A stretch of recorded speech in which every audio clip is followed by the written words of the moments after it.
Hello and welcome to Enchantment of Eternity's review for Star Wars The Clone Wars Season 5. This video is a part of a series of videos where I cover every episode of Star Wars The Clone Wars one season at a time. In this video I will cover Season 5 of Star Wars The Clone Wars. So there's a lot of behind the scenes things about this season. Which I, of course, am just reading about now because I wasn't watching the show as it came out. This season aired in 2012 through 2013, and that was around the time Disney required the rights for Star Wars, and they had canceled the show. And this was seen as the final season, but it was the final season that aired on the Cartoon Network, as the show had a lot of popularity and was revived for a sixth season that came out on Netflix. And then 4 years later, or was it 6 years later, just last year, I believe, 2020, or actually it's 2 years ago, it's 2022 now.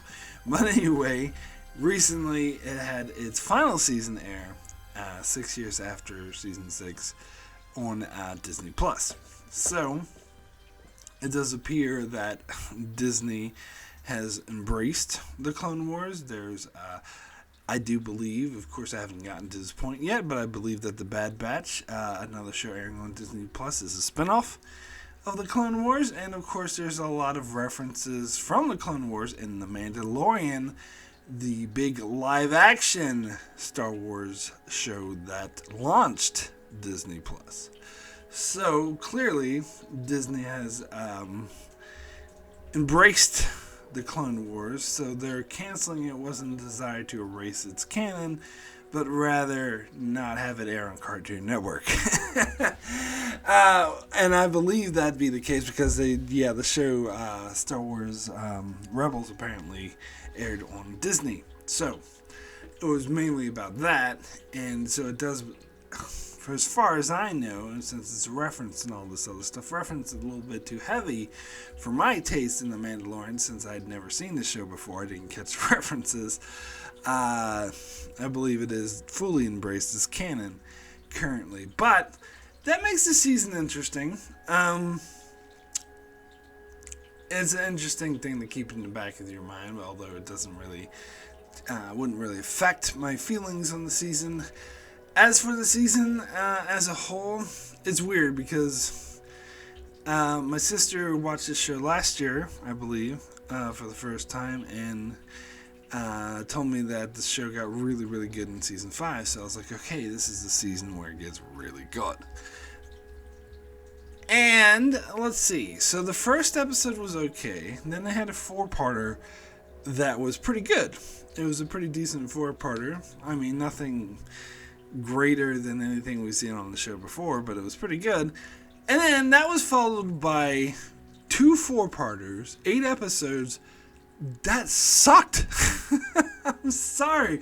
So I was up to like episode 13 of the season, and I was like, this has been a crappy season so far. It was probably my least favorite season, to be honest, at least since season 1. I would say it's even worse. Alright, so the first 4-parter that wasn't very good was middling to bad, that dealt with like Jedi younglings. And the next 4-parter that dealt with like droids and had this one annoying droid character that I feel is worse than Jar Jar Binks, was terrible. It was like the worst Star Wars Clone Wars has ever done, in my opinion. So season 5 wasn't looking very good for me, but it did, of course, get better. It had a 3-parter and a 4-parter to end the season, which I thought were really good.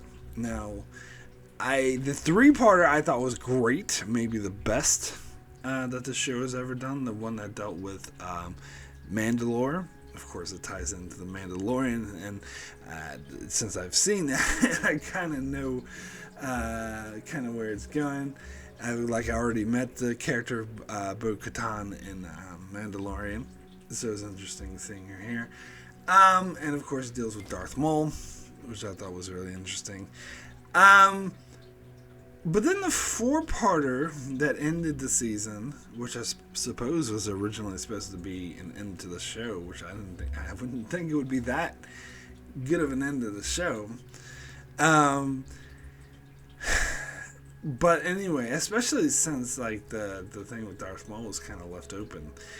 But anyway, I did really like this, the four-parter at the end of the season, but I have a feeling I did not like it as much as everyone else did. I mentioned my sister. I believe she spoke very, very highly of the ending of season 5.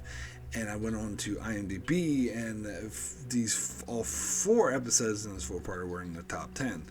Highest rated episodes of the Clone Wars on IMDb. And I liked them. I'm not going to say I didn't like them, but I didn't think they were the greatest thing ever, personally. I don't know. So this season didn't quite blow me away as I expected it to. I hope that I do enjoy it. I do have really high hopes for season 7 because I've heard a lot about how it ties into Revenge of the Sith and stuff like that. So I'm very pumped and excited for season 7. But I hope that season 6 is better, is as good as everyone's saying it to be, I should say, because I didn't think season 5 was, honestly. Again, it wasn't terrible. I may even say it's one of the better seasons of the show so far, but I was actually expecting it to be like better than this. But particularly that middle part towards the beginning was definitely the worst the show's ever been, so it's hard for me to say this is the best season when that part was so terrible.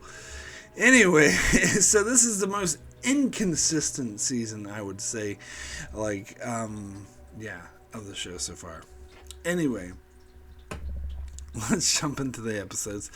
Let's start with the first episode, Revival, that deals with Darth Maul and his brother Sabotage trying to team up with pirates, and they're trying to take the pirates away from Hondo, I believe his name is. And by the way, I never liked this character, and I really hate him this season in particular. I just don't like him as a character.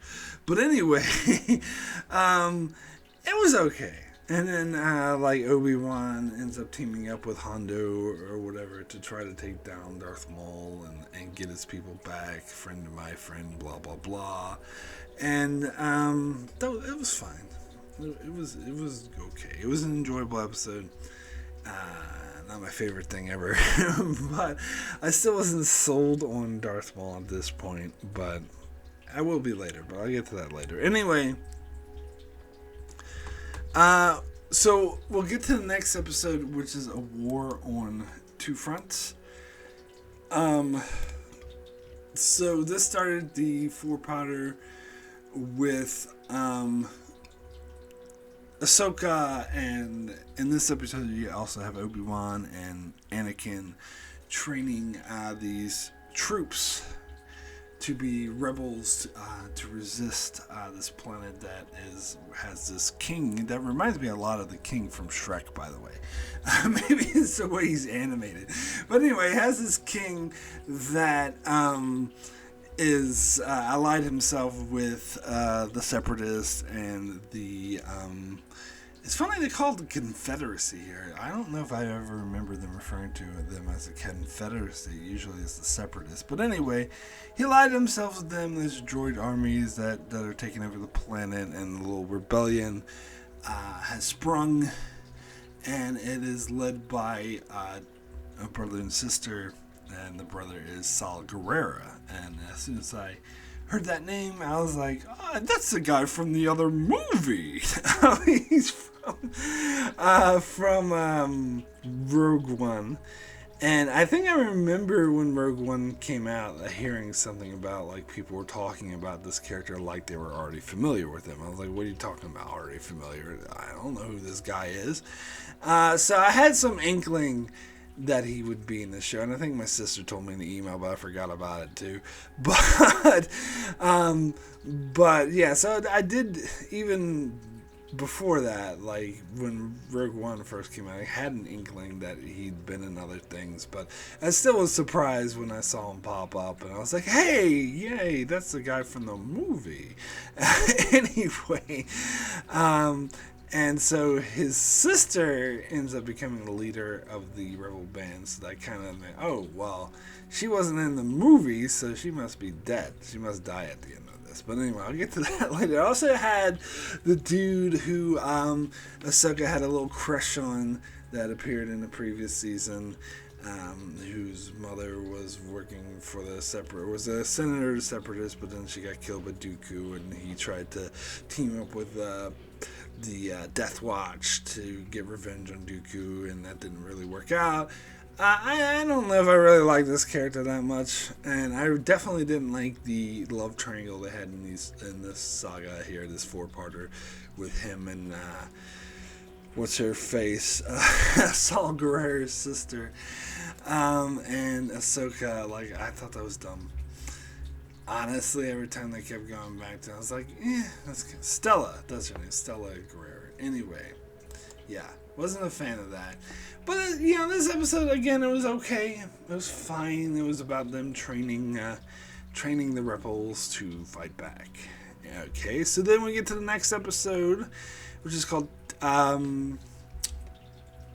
what is it called? It's called Frontrunners, where I think this is where Anakin and Obi-Wan leave for what I can see is no good reason, and Ahsoka stays behind to oversee this rebellion, and they start carrying out strikes on the city. I think not much happened in this episode, really. There was just a lot of like talking and infighting between that one kid, what's his face, and Saul Guerrero, trying to show each other off. And I mean, it was good character building to get to know his characters and the situation, and it had them attack the city and start attacking droids, doing guerrilla attacks, and it was all about that. It did have that very revolutionary feel to it. It's interesting, the political statement that it's making, because they call them terrorists, which of course, I don't know. It was kind of a bold move, I think, because they were kind of behaving kind of like terrorists, at the very least like revolutionaries. But anyway, so yeah, it ended with them, getting a win and deciding that Stella would be their leader. So I like this episode. It was a bit more interesting than them training, so I did like it. Then we get the next episode was The Soft War, which I actually really liked. This was probably my favorite episode of the 4-parter, that dealt with the Shrek King wanted to kill the real king, and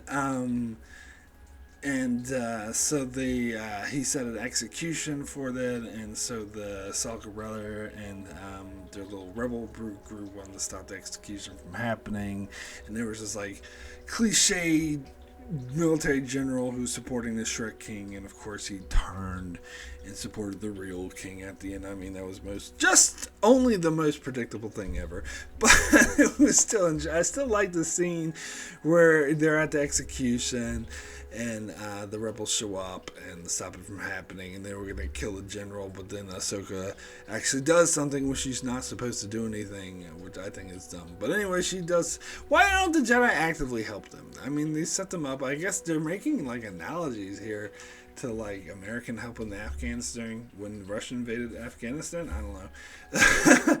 It's kind of interesting. I haven't really gotten to the commentary behind this thing.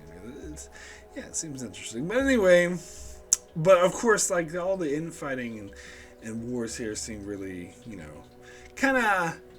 It's a cartoon, so it's kind of a softer version than reality.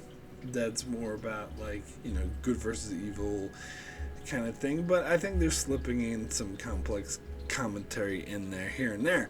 So yeah, I enjoyed this episode.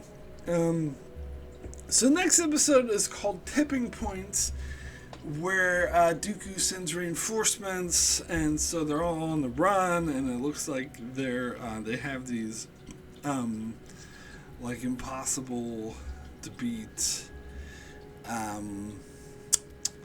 like ships that like droid ships that they can't get through their shields, so they might like put an end to their rebel meeting. And I love it when the droids show up to like capture them, and they actually kill like a character who's been recurring throughout this 4 episodes, and like the droid asks like, where's the false king? And I was like, and she was just like, I'm never gonna tell you. But like, that's a failed opportunity. Like, that's not what she should have said. She should have said, oh, the false king is back in the capital, because, you know, to make it sort of a smart ass remark on the Shrek King, saying he's really the false king, because he is. Which was a missed opportunity. Why did they say that? They said, oh yeah, the false king, that's back in that capital that you're taking orders from. But anyway,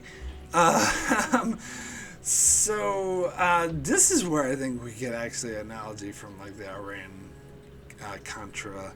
controversy or whatever, because Obi-Wan asked for help from the Jedis, and they're like, no, we can't do it, we can't officially get involved in internal conflict. So he goes to pirates and pays the pirates. Oh no, it's Anakin who does it actually. Anakin goes to the pirates and pays the pirates to deliver arms to these terrorists, rebels, in order to defeat it. And the arms is actually what helped them. They have these like bazookas that can destroy those impossible to destroy ships, and they end up winning, and they overthrow the Shrek King. I think the Dooku gives up on the Shrek King because he's like, you usually suck, this planet's not worth it, so he just has his droids kill the Shrek King, and so the rightful king takes over. So yeah, it was okay.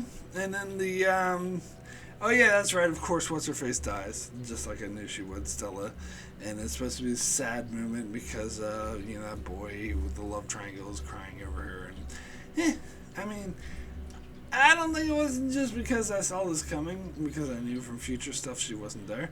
But it's kind of like, felt kind of telegraphed to me. Like, yeah, it's like, oh look, there's a death. I feel sad. No, not really. I don't really feel like feeling sad.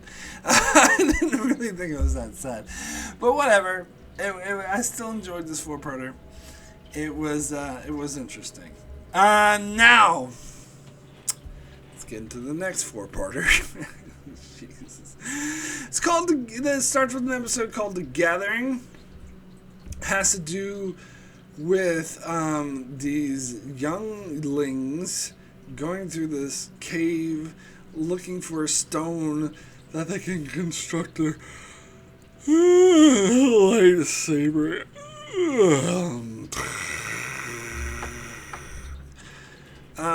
Well, I guess it wasn't the worst offense, since this episode was just boring as hell. I mean, it was also a bit annoying and stupid to have these kids whining, but I don't need to worry because I had to endure 3 more episodes with these annoying kids in it. Anyway, God. I must admit, I wasn't paying full attention to this episode. It bored me to tears. I do not want to see younglings traveling through the cave looking for a fucking stone. I'm sorry. It's funny because I talked before about how this Clone Wars is like very much like not for kids, and it had some really effed up stuff in the earlier seasons. Everyone's like, ooh, wait till you get to the later seasons. And I got to this season and it felt like a show for 7-year-olds. At least this 4-parter did, and the next one. But anyway,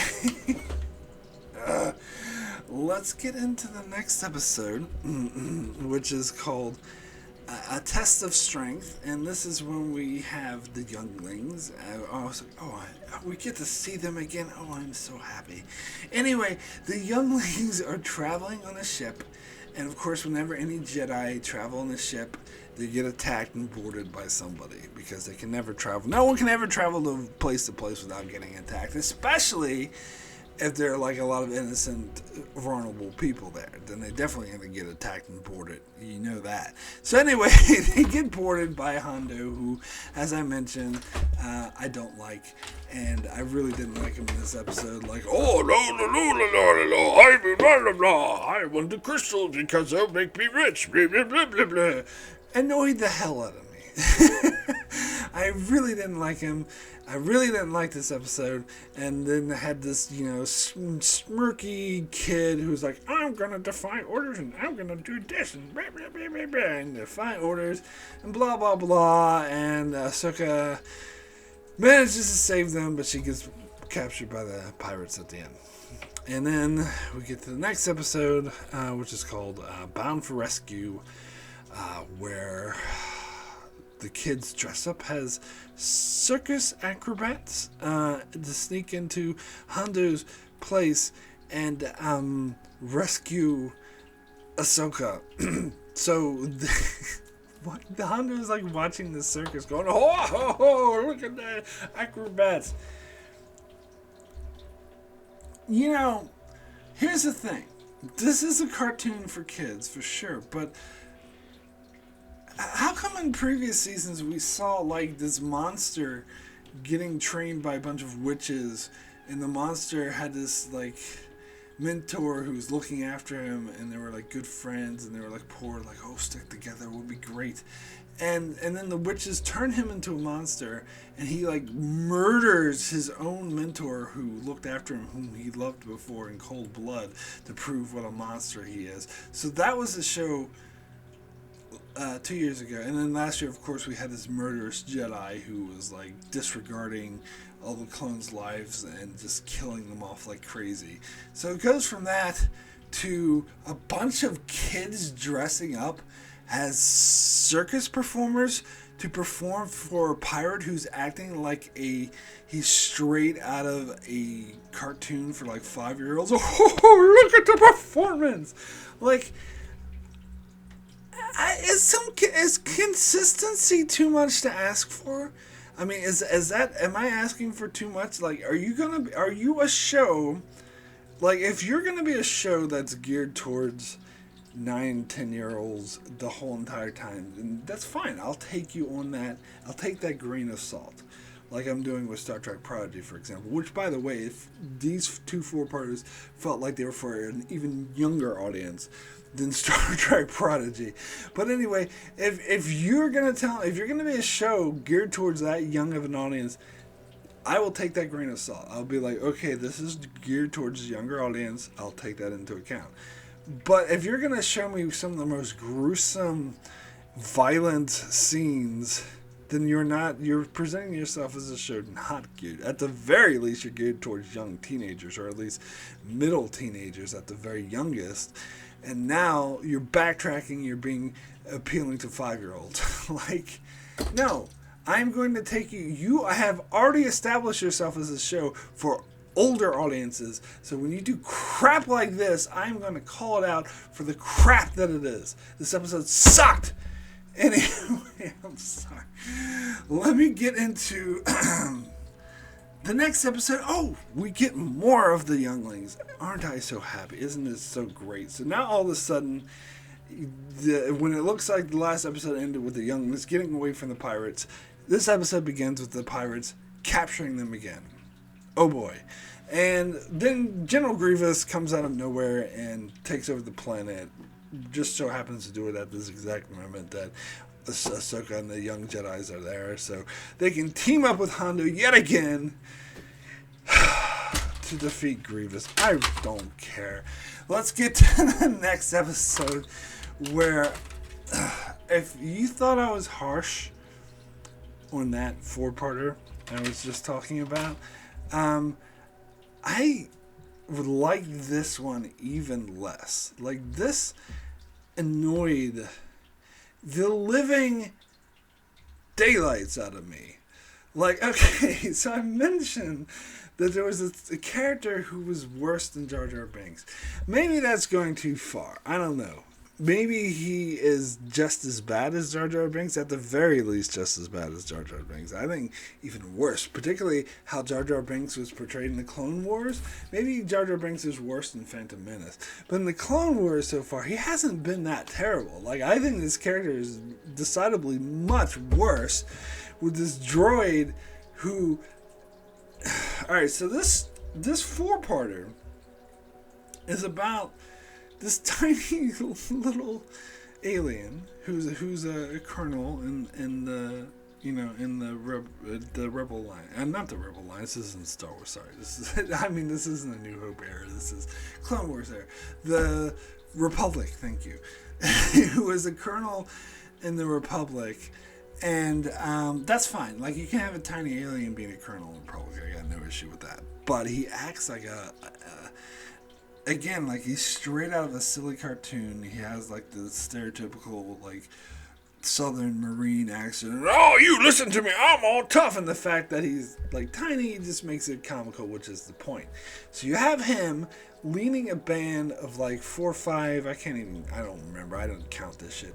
Anyway, the 4 or 5 droids, which none of them can actual talk. They just beep, beep, beep, beep, beep. Beep, beep, beep, beep. And one of them talks. And this is the one droid that can actually talk, is the one that's worse than Jar Jar Binks. He is he's more idiotic than Jar Jar Binks, but I think what makes him worse than Jar Jar Binks is that he is also arrogant. Jar Jar Binks at least is a little bit humble, where this droid does the wrong thing. Absolutely, like every issue they get into in this episode and the next was all his fault. It's all because he was like, he didn't listen, and he kept calling the Colonel corporate, like we're supposed to find that funny, and he acts like a complete and utter moron, and also acts like he's hot shit at the same time, while he continually fucks up every tiny little mission he's sent on. I found it the most annoying thing ever. And I gotta be honest with you, for this whole 4-parter, I was barely paying attention to it, because the more I paid attention, the more annoyed I was, and just the more unpleasant I was, and the more angry I was. And honestly, so the next episode is called A Sunny Day in the Void, where they get trapped in the desert, and the droid Jar Jar Binks, I don't care what the hell his name is, I'm just gonna call him that. The droid Jar Jar Binks is just acting. He's got his annoying level like turned up to 1,000, and I honestly, this episode is a very strong contender for the worst episode of the entire show. I'm gonna say that right now. I think this may be the worst episode that the entire show has ever put out. Like I just next episode is called Missing in Action, which, to be fair, was slightly less annoying than the previous two, but it was still annoying because it's still centered around that stupid tiny alien and the stupid Jar Jar Binks droids and the other droids that just go beep, beep, beep, beep, beep, beep, beep. That's great conversation. But this one introduces a cook who or is he a cook, or he is, I think he's a cook. But he happens to be, or is he just a janitor? I don't know. But anyway, he happens to be a clone, and at first he has no idea what does it mean I'm a clone. When the tiny alien calls him a clone, he's like, what do you mean by clone?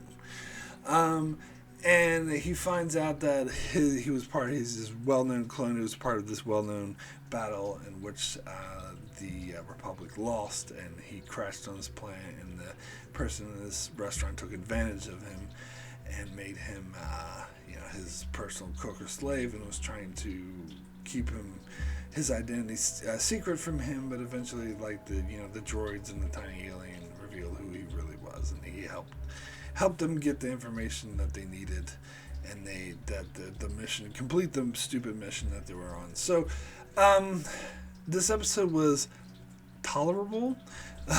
Like, it didn't really actively grate on my nerves as much as the previous two, but it was still dumb. Like, I still thought the storyline with the clone was kind of dumb, and it still features those annoying droids and that annoying alien, and I just want to be done with them. Like, how many episodes? Okay, so we have to put up with it. Oh, great! We get another episode with these stupid droids called Point of No Return. Now, this, to be fair, was my, if you want to call it, I don't know. I think using the word favorite's too strong. It was my least terrible episode of the four-parter, because it did actually get a little interesting, because they were trapped on, the annoying droids were trapped on this ship that was a separatist ship that was going to collide on a collision course to blow up this conference that the Jedi went to. I can't remember what the conference was, but when I heard about it, I was like, really? They're having a conference for that? That's so stupid. They wouldn't do that. And then Anakin's there going, oh, this conference is so boring. And then when the ship tries to blow it up, Obi-Wan says, oh, you thought this would be boring. Anyway, so don't get me wrong, this episode still sucked, but at least it was like somewhat interesting. Like, one of the droids died. Oh no, one of the beeping droids died. I'm gonna like cry now or something, I guess. And we thought R2-D2 died, but of course R2-D2 doesn't die, because then he wouldn't be in A New Hope. So of course he survives the explosion, but then of course, I don't know. At least it had like a threat, I guess. It was somewhat interesting, I suppose. Am I done talking about this crap now? Okay, so thank God. I was so happy when I was like, thank God that's over and I don't have to deal with these stupid droids anymore. Jeez, especially that one annoying one. Oh my God. Anyway. Let me get into the next episode, which is called Eminence. Now the show finally decides to get good. Episode 14 of a 20-episode season. But anyway, I mean, the first 5 episodes are decent anyway. But I love this episode. So this is what deals with Darth Maul and Sabotage, his brother, trying to, and at first it begins with them getting found by Death Watch, and Death Watch, of course, wants to use them for their own purposes to retake Mandalore, and Darth Maul has his own plan to become this huge crime lord of the galaxy, and I think this is what finally sold me on Darth Maul, because I don't take my statements back on Darth Maul that I said in the previous episode that I think he's overrated, because just going off the Phantom Menace, he's just some henchman dude who shows up with the double-sided lightsaber, whoop-de-doo, and then promptly dies. But I had a feeling that Clone Wars would make him more interesting, and my feeling was correct, because in this 3-parter, they did make him more interesting, particularly this episode, which I loved, because I loved, the double-sidedness of it, because you could tell that Darth Maul and Sabotage planned on betraying Death Watch at the first chance they get, and Death Watch planned on betraying Darth Maul the first chance they got, but they were using each other to become more powerful, and so they took over, the scene where they took over this, crime syndicate, they just showed up, and Sabotage just instantly cut off all their heads when they refused to cooperate, and so the remaining of the crime syndicate is okay, we'll join you. Yeah, this should definitely be in the same show with a bunch of kids dressing up as circus performers and a freaking annoying ass droid who acts like Jar Jar Binks. Yeah, sure, this belongs in the same show, absolutely. What? Anyway, sorry. Anyway, God, I can't get over that. So you had the Savage and kill all the people, and they take over this other crime syndicate. They're smart. They should right away. They're like, hey, we know how you can fuck shit up, so we'll just join you. Don't worry about it. And they're like, oh, cool. And then you go to the Hutts, and the Hutts are like, oh, and so Savage kills the Hutt, and they go to Jabba's palace, and Jabba, of course, is in Return of the Jedi, so we know he's alive. So he finally submits to Darth Maul and decides to join them. And so I thought that was cool. I thought this was really great. It had that dark side, the tension between it and these bad guys rising, and I love how this episode didn't feature, and they did this a couple times in the show before, and I always like it, that they have like a bunch of episodes that don't even feature any of the Jedi. They don't have Anakin or Obi-Wan or Ahsoka or even some random ass Jedi we've never heard of. It's just like the bad guys going around. Like, I thought it was good. Anyway, we'll get to the next episode, which is called Shades of Reason. This is when they sort of they play act to take over Mandalore. They have the crime syndicate and Darth Maul act like they're attacking Mandalore, and then Death Watch comes in and saves the day. I love that. I just something that was really good about that, because it has interesting parallels to what Palpatine is doing with the whole entire Clone Wars. That's all just an act so he can gain power. And that's exactly what Death Watch and Darth Maul are doing. They're putting on an act so they can gain power. And so I found that fascinating as hell. And then, of course, there's several attempts are made to break out the Duchess, because eventually... Yeah, so when Death Watch, quote fingers, defeats Darth Maul, the people of Mandalore want him to lead, and so they what's his name? Pre-Vizsla. They choose him as the leader, so he arrests the Duchess and takes over Mandalore, and so he has everything he wants.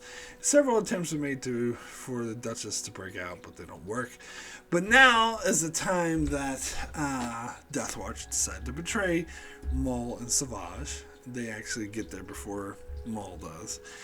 Because now they have what they want. They have Mandalore. They don't give a fuck about all the other shit that Darth Maul wants. So they capture him, but Darth Maul very easily breaks out of prison because they're powerful Sith Lords. And they what else did they do? They try to they go to Duchess and they say, hey, who's on your team that could join us? She's like, now everyone on my team is either joined pre-Vizsla or dead. It's just that one prime minister dude from the previous season. And they're like, oh, thanks. Yeah, we'll go to him. So they go to him and they say, hey, we'll get you out of here if you be our puppet. And he's like, okay, sure. And so Darth Maul goes to the pre-Vizsla and challenges him to honorable combat, which I don't know, I think that's kind of dumb. And of course, Darth Maul wins, and Bo-Katan, who was pre-Vizsla's second, isn't very happy with that, and so she tries to fight off Maul, but he, gets away, whatever.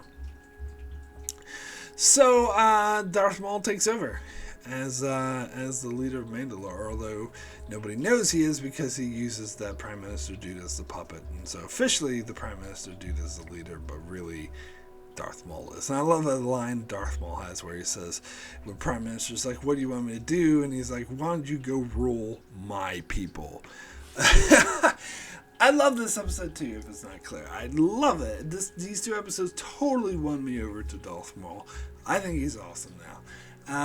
And I think this whole thing was awesome. So then we get to the third part in this trilogy, the Lawless, which I also liked, but not quite as much. I had a bit more issues with this. So the Duchess keeps escaping, getting recaptured 3 times or something. But this time Obi-Wan shows up and he gets captured immediately when he tries to break her out. And then later Bo-Katan shows up and they try to break her out with Obi-Wan. And then they get captured again. And eventually Darth Maul kills the Duchess in front of Obi-Wan just to make him suffer, which was sad. I will admit that was quite sad. But then Bo-Katan breaks out Obi-Wan and he gets away. Because, and the reason why he gets away is because Palpatine showed up to challenge Darth Maul. And he says to Darth Maul and Sabotage, it's like, because as soon as Darth Maul sees him, it's like, oh, master, and starts kneeling before him. He's like, yeah, well, here's the thing, though. I said before there can only be two Sith, a master and an apprentice, and you're not my apprentice anymore, so he goes to kill them. What about Ventress, you dickhead? Ventress was a Sith. They've been calling her a Sith throughout the entire freaking show, and she used to be, what's-his-face, Dooku's princess, when Dooku was his princess, so there were actually 3 Siths, so go fuck off with this bullshit. I'm sorry, but Clone Wars is really, really inconsistent with the Star Wars lore. To be fair, the Star Wars lore, as established, doesn't really work in practical sense, and I'm still never going to get over the fact that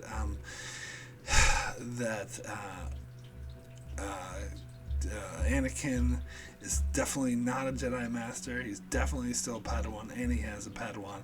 And so I'm just waiting for Ahsoka to get a Padawan, so he could be a Padawan of a Padawan of a Padawan, which is, I don't care what anyone says, what any BS excuses, completely inconsistent with how the Star Wars prequels set this whole thing up. But anyway, moving past all of that,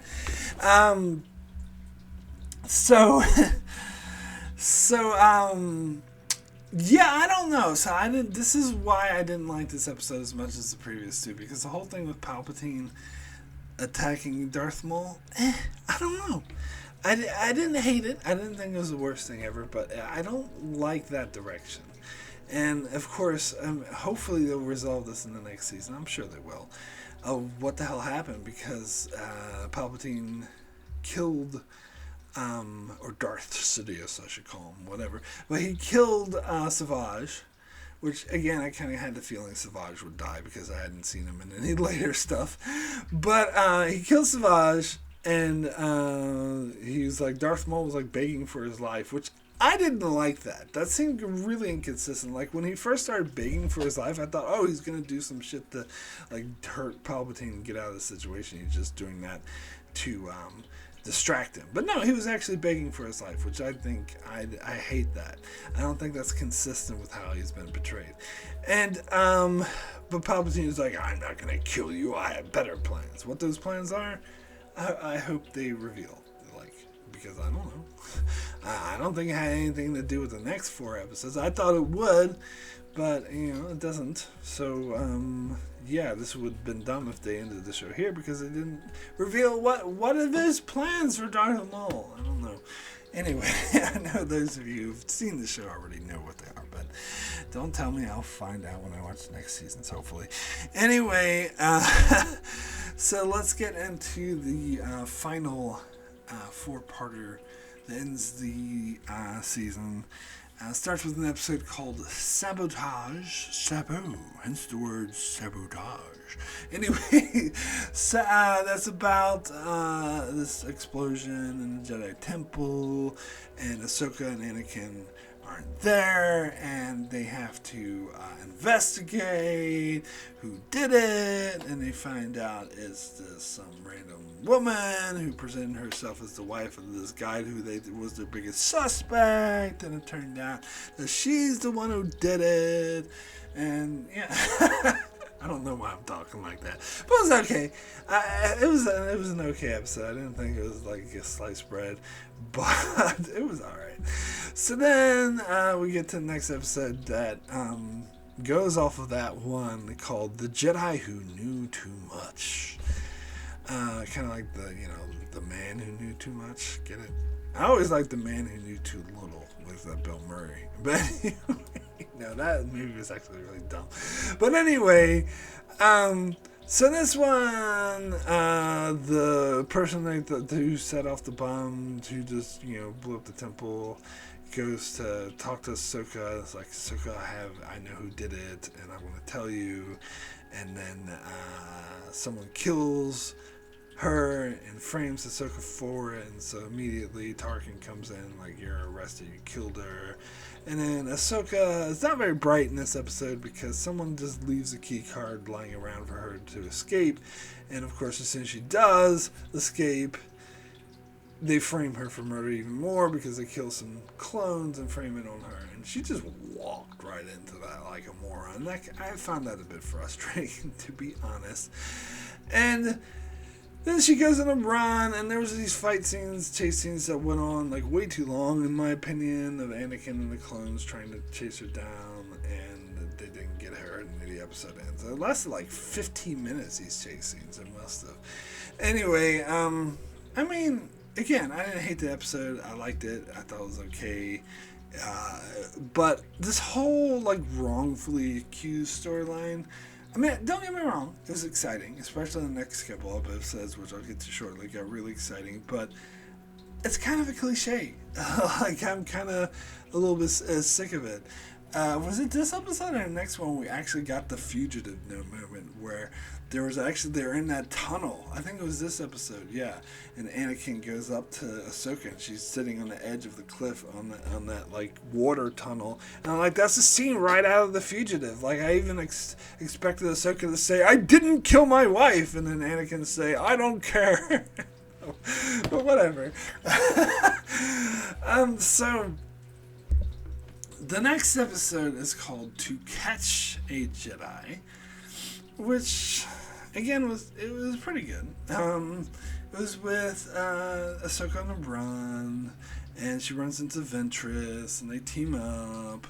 And then she calls like her friend who we've seen in previous episodes, who they're friends with, previous seasons. She's been in the show before. They've been on missions together, and we saw her at the start of the previous episode. And I don't know why I'm talking like this again. Anyway, we see her and like help Ahsoka, and Ahsoka calls her, and she's like, "I know where you can go. Go to this warehouse. You'll find the evidence you need to prove your innocence." Yeah, it was pretty freaking obvious to me, like, as soon as it happens, like, oh, she's the one who murdered. She's the Jedi that murdered. And it took him, like, a really, really long time to reveal this. And to me, it was really obvious that it was her who did. I mean, who else could it be? Especially when she goes to the warehouse, and then some random person who don't see, I mean, it's so obviously her, shows up and attacks Ventress and steals her armor and her lightsabers, and so attacks Ahsoka, and Ahsoka thinks that it's Ventress, but it's not. It's actually the would-be assassin, who is, of course, that girl who she was talking to, man, obviously. Anyway, So, she, of course, frames her again because the warehouse has all the nano-robot explosive or whatever, and they're like, "Oh, this is Ahsoka's." I don't know, something frustrating I find about that, where someone gets perfectly framed over and over again, and you know, all the Jedi is like, she's guilty. But then we'll get to the next episode, which is called The Wrong Jedi. Which starts off with that, where all the Jedi is like, "Oh, she must be guilty. Yeah, she's guilty, sure, whatever."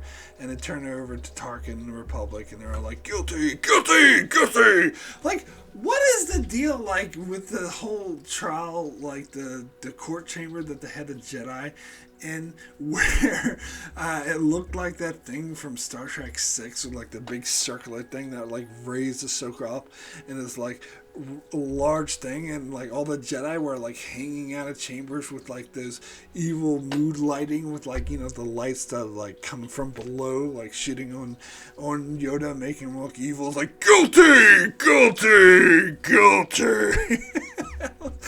And it made me think of that Lower Decks episode, which I thought was just making fun of Star Trek 6, but it might have been making fun of this as well, because this is doing the same thing. I expected the lights to turn on and be like, "Oh, we're having a party! I arranged this party hall at 6. Oh, that's a Lower Decks reference. Sorry. Again, I didn't hate this episode. I'm just harping on it.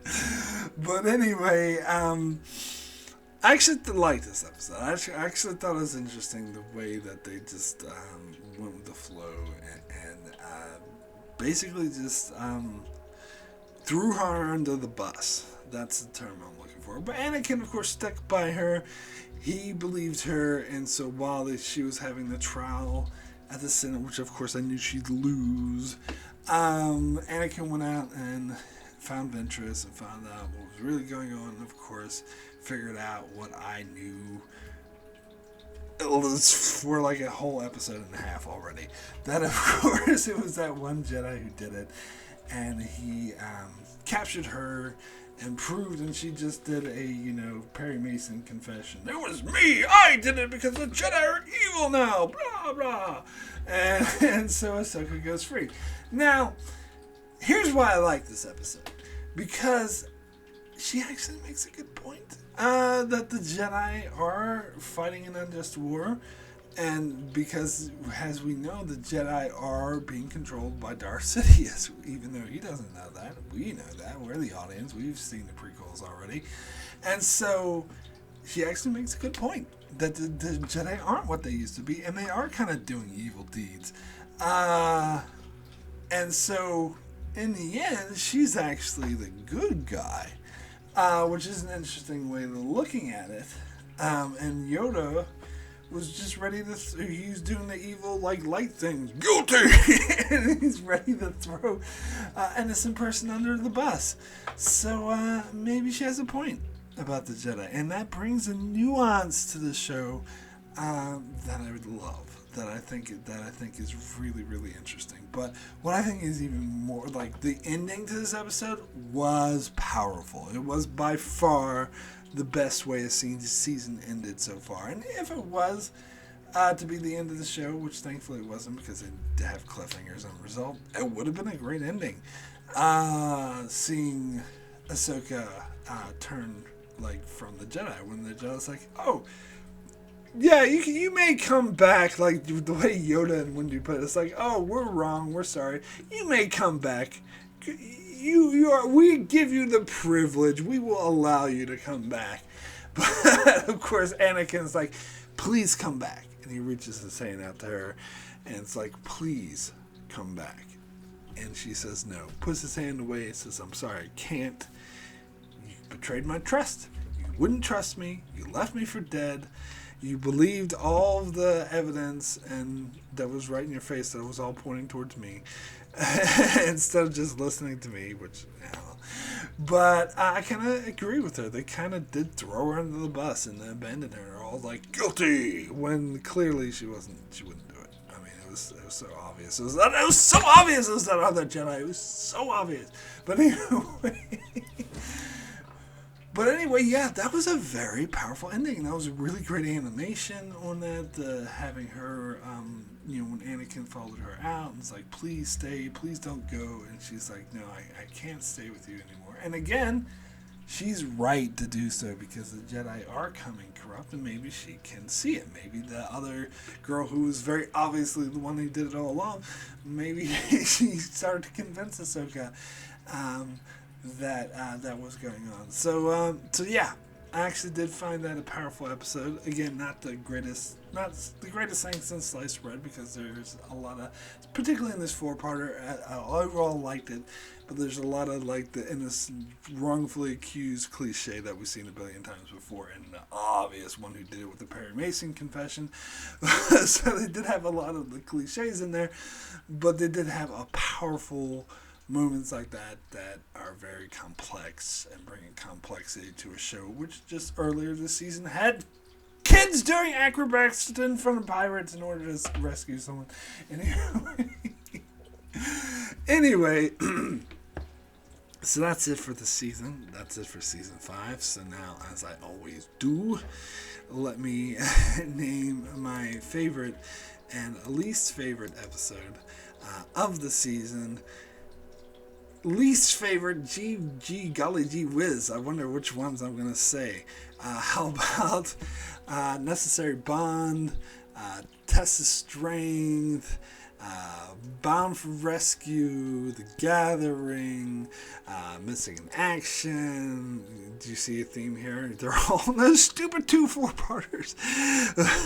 And then, of course, the second to worst one would be Secret Weapons, which introduced the stupid droids, but as I said, by far the worst episode of the season is A Sunny Day in the Void, which had them trapped on a desert planet, and that annoying droid turning up his annoyingness to 1,000, and that other little alien also turning his annoyingness up to 1,000, and all the other droids just going beep beep beep beep beep. Never want to have to put through that again. As I say, this is very well may be the worst episode of the entire show. Anyway, as for best episode of the season, we got a soft war and tipping points, both very complex. The Saul Guerrero stuff, that was very thought-provoking and interesting. We had the Lawless, interesting, sad death of the Duchess. It was a really sad death. And then To Catch a Jedi in the Wrong Jedi, as I said, even though this cliche wrongfully accused episode is really complex, great, really great ending to the Wrong Jedi as well. But as for best episodes for me, it's between two episodes, and the second one I'm going to say is Eminence, almost a tie for number one, but the best episode of the season is going to be Shades of Reason, where Darth Maul and Sabotage play act to help the Death Watch take over Mandalore, and then escape, and Darth Maul kills Pre-Vizsla and takes over Mandalore. It was really powerful stuff. I actually did enjoy the Darth Maul Death Watch stuff a lot. So, that is it for my review of Season 5 of Clone Wars. So I will now give my rating for Season 5 of Clone Wars out of 10. And it has to be a 7.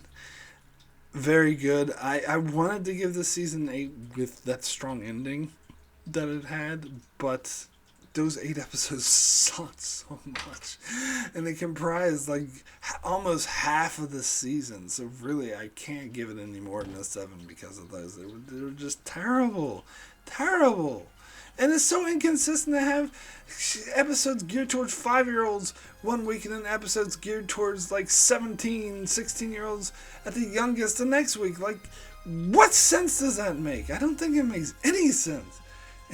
Anyway, that is it for my review of Star Wars: The Clone Wars Season 5. I shall be back next month to cover Season 6, which I'm hoping I will like better. We'll see how that goes. And it will be a shorter season, so that could work for or against. I don't know. We'll see. Anyway, you can continue to check out my channel as I cover many other shows, such as all things Star Trek, covering Star Trek Prodigy returning, and also covering classic Trek, all sorts of Trek on my channel, and covering other shows like The Expanse as well. So be sure to subscribe so you can keep up with all of that, and thanks so much for watching.